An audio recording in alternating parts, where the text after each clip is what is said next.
Essa era a referência da cidade como cadeia, né? Chamávamos de cadeia pública, depois delegacia.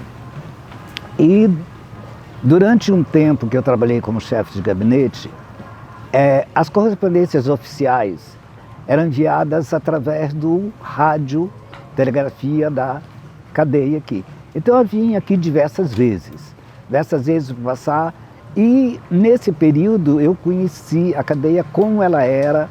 A cadeia tinha 4 celas, não tinha o banheiro, não tinham 4 celas aos presos.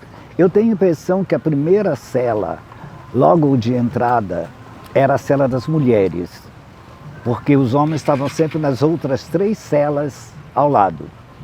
E o corredor se fechava também, transformando-se numa cela. No corredor ficavam as pessoas que eram presas por briga, não era por crime que dependia de julgamento ou cumprindo pena ou esperando julgamento. Era o que brigava, bebia, não sei o quê, fazia uma farra, era preso por 24 horas, solto no dia seguinte. Por exemplo, preso que era solto na festa do Divino, era preso no sábado da festa, que bebia, enchia a cara e era preso. No dia seguinte ele era libertado pelo imperador. Depois a cadeia sofreu alteração. Ficaram as 2 celas do fundo somente para presos. Uma cela ficou alojamento dos guardas e outra cela ficou serviço de telégrafo, de radiotelegrafia. E o corredor continuou servindo de cela para bagunça de coisa rápida. Esse prédio aqui, na verdade, a Cadeia Velha, sempre foi um lugar importante, na verdade, para mim, pessoalmente, porque além de estar num espaço, acho que um espaço mais fantástico de Paraty, como visual, como histórica, que ao lado a gente tem a igreja de Santa Rita. Era um lugar que eu fazia desenho, na verdade, eu tinha aula de desenho com Benedito Martins, então era um lugar que a gente vinha bastante fazer. Então tem vários desenhos da Cadeia Velha que eu fiz na época, daqui da cadeia, como também da igreja de Santa Rita. Então é um espaço que eu usei bastante quando criança e continuo usando, né? A sala da frente era a sala de, vamos supor, quando fazia eventos, aquela sala grande da frente, o evento todo era ali. A sala do meio era a sala de artesanato. A outra salinha que tinha o banheiro e a cozinha. A última sala era do secretário de turismo. A do meio era a sala que trabalhava as pessoas, algumas que tinham uma salinha assim reservada. E a sala da frente também fazia parte com a sala de evento, as 2 salas da frente. Eu não tenho a memória da primeira vez que eu entrei na Cadeia Velha, mas eu tenho a sensação, né, de estar aqui ainda muito criança. Eu participei do coral nesse período que os ensaios eram aqui, eu tinha por volta de 9, 10 anos. E né, essa escala, essa proporção dessa arquitetura, com essas portas grandes, cheias de grade, a gente sabia que aqui tinha sido uma cadeia, então era um lugar que despertava bastante curiosidade. E o fato da Cadeia Velha o prédio da Cadeia Velha estar vazio, porque a Secretaria de Turismo tinha se mudado para a Avenida, na gestão do senhor Marcos Ribas, então a Cadeia Velha servia assim muito para o que o Instituto pretendia. Então foi através disso e da colaboração do prefeito junto com o seu corpo jurídico e com os vereadores, etc, etc. Foi um processo bastante longo, que tomou bastante tempo, mas que foi bastante produtivo. Eu diria que o Teófilo Ramek Júnior se dedicou a ter uma sede para o Instituto. Ele, como ele falou no tempo que ele assumiu, eu vou assumir esse instituto para que ele tenha uma sede, que ele não tem, e ele precisa ter um lugar. Mas a cadeia antiga era isso. As 2 salas da frente, que só tem grades nas laterais, a sala da esquerda era onde ficava o delegado. e a sala à direita, vamos dizer, o escritório, onde ficava o escrivão e onde as pessoas faziam as primeiras declarações sobre qualquer coisa, sobre prisão, o crime, etc, etc. E a parte de trás, então, toda usada para terra. E depois que eu saí também eu não entrei, nem fui lá fazer visita mais, acredita? Para não ter saudade. Para não ter saudade, exatamente. A ironia do destino é que anos depois eu venho ser secretário de turismo e a minha sala era exatamente na cela que eu tive preso, a última, onde o IAP hoje tem o escritório de organização. Inclusive, posso falar? Eu tive um genro que foi casado com a minha filha mais velha e na época ele foi em 76, 77 por aí, ele começou a namorar ela, ele era lá de Recife, ele veio para abrir a estrada Rio Santos para trabalhar aqui, né? Aí ele começaram a namorar e ele ficou uma noite com ela, que ela era de menor, tinha 15 anos, e ficou aquele reboliço todo, foi polícia, foi tudo, a gente procurando ela, aquilo tudo, né? Aí achamos ela depois na casa dele, que ela estava escondida, e ele vendo aquele movimento todo não falava. Aí, inclusive, ele ficou preso lá.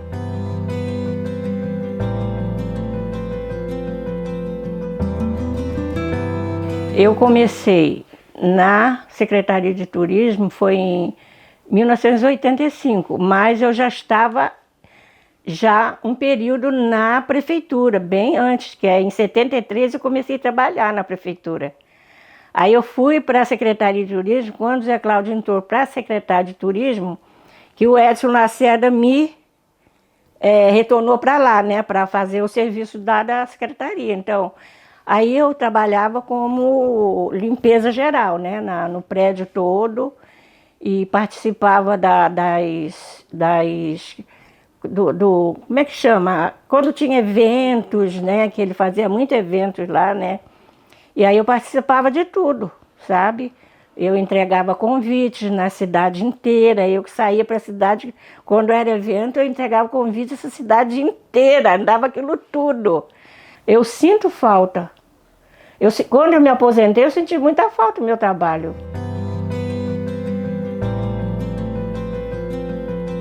Quando eu era criança, eu participava do coral Infanto Juvenil. E um período dos ensaios do coral foi aqui na Cadeia Velha. E aqui funcionou também o coral de Paraty. Então, quando eu era criança, a gente tinha essa referência. Então, a gente vinha bastante aqui, usar o prédio, usar o espaço, usar aqui em frente. Então, acho que, como criança, a minha memória mais afetiva era com isso, assim, quando eu era TED do coral. E eu tinha já um pouco mais velha, já tinha por volta de uns 13 anos. Eu passei uma temporada de verão, assim, 2 meses, quase 3 meses, trabalhando na loja, que era vender esses produtos. Então eu recebia os produtos que os artesãos deixavam aqui para venda. E aí tendo essa relação com o turista, apresentando. Eu fazia tapetes, almofadas, mas a maioria, todo mundo levava, não era só eu, a maioria dos artesanatos tudo levava, né? Acontecia ali na sala do meio, do lado direito, era a sala do artesão. Então era onde os artesãos expunham seus produtos e aí se vendia e se tinha uma porcentagem para a associação dos artesãos. Então a gente deixava em consignação, né? Dava o preço da gente e parece que tinha, não sei, 5% ou 10% das coisas que a gente vendia. Era o turismo, todo mundo que entrava lá gostava, né?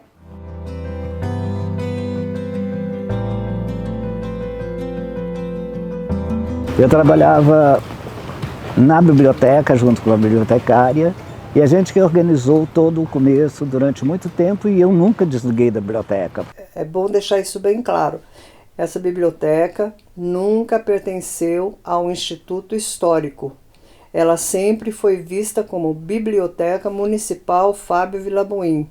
O IAP é o Instituto Histórico Artístico de Paraty, que tem como centro o fomento e a cultura, né, da história e da arte de Paraty, assim também como a salvaguarda do acervo de parte do acervo histórico de Paraty, né? Então o IAP acaba sendo um centro de referência para contar a história de Paraty, para ter esse lugar central, que a gente consiga fazer esse fomento, esse diálogo entre os agentes, né, da nossa cultura, entre os personagens da nossa cidade. E a gente sempre fala que a história é feita a cada dia. O IAP ter esse olhar que a história está sendo feita agora e guardar o que já foi feito para a gente ter uma visão mais global da cidade e saber para onde a cidade vai com esse olhar, eu acho que é um ponto de referência para a cidade. E o IAP também é uma coisa legal, que ele está num centro bem territorialmente falando, bem único na cidade, que ele está numa ponta do centro histórico, que faz uma ligação com a ilha e com a Mangueira, hoje até mais fácil por causa da passarela, né? E num eixo turístico que é do CAIS, do CAIS de turismo, que tem vários trabalhadores também na cidade. Então acho que o IAP acaba sendo uma pérola na nossa malha urbana e na cultura, na história e nessa engrenagem cultural da cidade. Quando eu retorno para Paraty, em 2020, aí eu tomo mais consciência da existência do IAP. Ele já estava aqui sediado na Cadeia Velha. Eu também componho o conselho do IAP. E aí eu continuo, na verdade, participando, mas de uma forma mais ativa, a partir das reuniões do conselho. Acho que um dos focos principais dessa diretoria é a gente tentar aproximar o IAP da população, principalmente da população de jovens, e tentar descentralizar o IAP. Tentar que o IAP alcance, além do centro histórico, todo o território de Paraty. Então a gente tem várias ações que a gente tenta fazer isso. Eu acho que uma das coisas mais legais que a gente fez foi o IAP Entrevista, que a gente consegue dar voz e dar fala para todo o território da cidade.